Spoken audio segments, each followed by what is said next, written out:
With week 4 now in the books, we saw a lot of disappointments and maybe even season-ending injuries on your fantasy teams. But in this video, we are going to be focusing on 5 waiver wire targets that are going to help turn your team around as you look to bolster up your fantasy rosters for success. And this first one is going to be Kenneth Gainwell, running back out of the Pittsburgh Steelers, who's currently only rostered in 35.6% of ESPN leagues. Now, Kenneth Gainwell isn't going to be too much of a priority ad, but the reason why I'm going to mention him first is because he is going into a bye week, which means people may be overlooking him, and he could be someone that could be a great stash considering that we saw already the value of him being the handcuff in this Pittsburgh offense. Jaylen Warren was a late scratch early Sunday morning before anyone was probably even awake to see the alert. I was able to start him as a 0, but I was able to be very fortunate to get the win. However, I'm sure that most of you were not as lucky. However, with the late scratch that we saw from Warren, Gainwell was able to come in,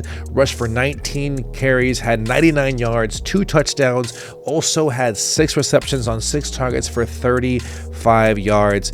Really had a career game in that international game for the Steelers, and he had a career high 31.4 fantasy points in PPR formats. As I mentioned, he is going into a bye week, so he isn't someone that should be a top priority unless, of course, you can afford to get him this week. And really, we're seeing that the clear value of having Kenneth Gainwell is that he is the clear number 2. And of course, throughout the entire offseason, there was a lot of talks about Caleb Johnson potentially taking over, being that there was a lot of buzz around him being the draft pick choice for the Steelers. But even with Jaylen Warren out, we saw that Gainwell was able to outsnap him with 77% of the carries versus Caleb Johnson's 21%.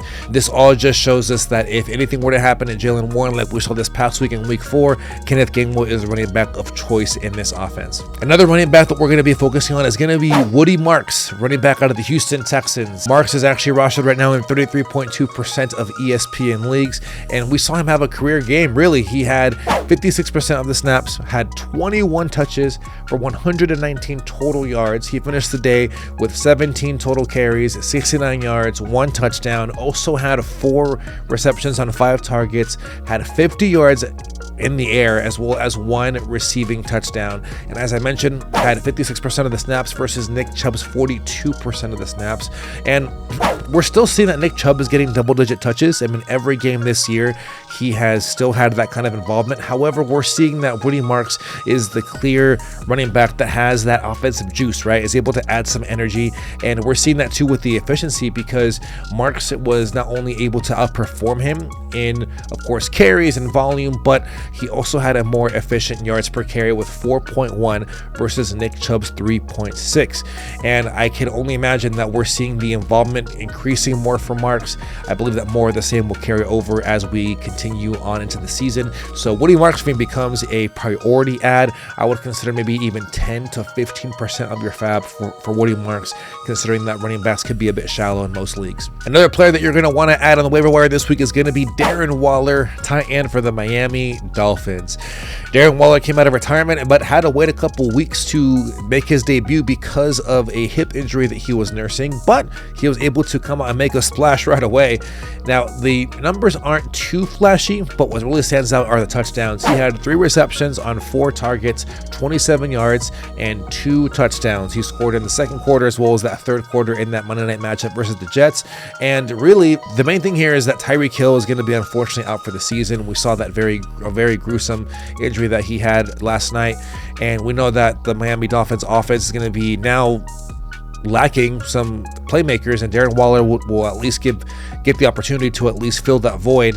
And it seems very similar to that of Jonnu Smith last season with Miami, where you could see Darren Waller now step in and really blossom as that person that could be a safety blanket for Tua Tagovailoa. And we've seen that this offense has taken a step back from what we are accustomed to seeing it be as an explosive offense. And I believe that week 5 for Miami is such a great opportunity for them to really take a step forward, because they're playing the Carolina Panthers. And the Panthers actually have allowed the 6th most points to opposing tight ends on a points per game basis. So I believe believe that with the lack of playmakers there with Miami, Waller has the opportunity to now step up and also is able to leverage a very favorable matchup. So Darren Waller for me becomes someone that you can prioritize and add on your fantasy rosters this week on the waiver wire. Hey, we have 2 more players to go over, but before we do so, I am so close to 1,000 subscribers, and that cannot be done without your support. And hey, what's crazy is most of you that are watching aren't already subscribed, so do me a solid. If you're getting value, hit the like button as well as the subscribe button. Let's go over these last 2 players. And this next player is going to be Kendre Miller, running back out of the New Orleans Saints. Now, you guys know that I'm really high on Alvin Kamara because of the involvement as well as the high volume, but Kendre Miller is now becoming someone that could be intriguing to add, especially if you're a little bit shallow and just looking for someone to add on the flex spot. And we saw here that in week 4, he had 11 carries for 65 yards and had 1 touchdown. I mean, his first play of the game went for 18 yards and a rushing touchdown. So I believe that Kendre Miller is able to add that kind of option for this offense, considering that it's an up-tempo offense. And really, he hasn't had much involvement in the first 2 years of his career because of injuries, but he looks to be a little bit more healthy. And I believe that with the up-tempo offense that this Saints team is able to operate with, he could provide some upside for you at least on a weekly basis on a flex spot, and could be a priority add, especially if anything were to, God forbid, happen to Alvin Kamara.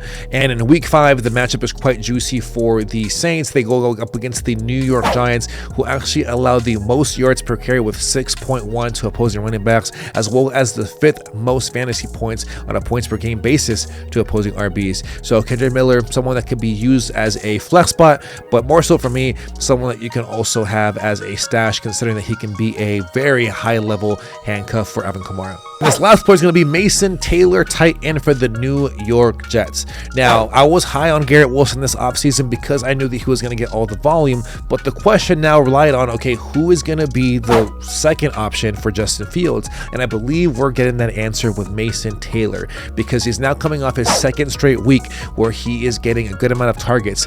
Last week, he had 6 targets. We saw the uptick now this upcoming week with 7, and he ended the game pretty solid, had 5 receptions on 7 targets, 65 yards, had 11.5 PPR points, and quite frankly, I think he can be that really solid option behind Garrett Wilson. And in week 5, the matchup is quite favorable because the Jets play the Dallas Cowgirls, who have actually allowed the most passing yards to opposing quarterbacks and have also allowed the most passing touchdowns. So Mason Taylor has a great opportunity to leverage and continue this hot streak that he's been getting as far as involvement, and could have a big game for you guys in week 5. Hey, thank you so much for watching to the very end. It means all the world to me, especially as we get closer to 1,000 subscribers. So do me a solid. If you're getting value in these videos, hit that like button as well as the subscribe button. Check out some of these other videos that I have here on the channel that'll help you out, and stay tuned and come back later on in the week where I'll be going over players that you should be starting and even trading for as we gear up for week 5.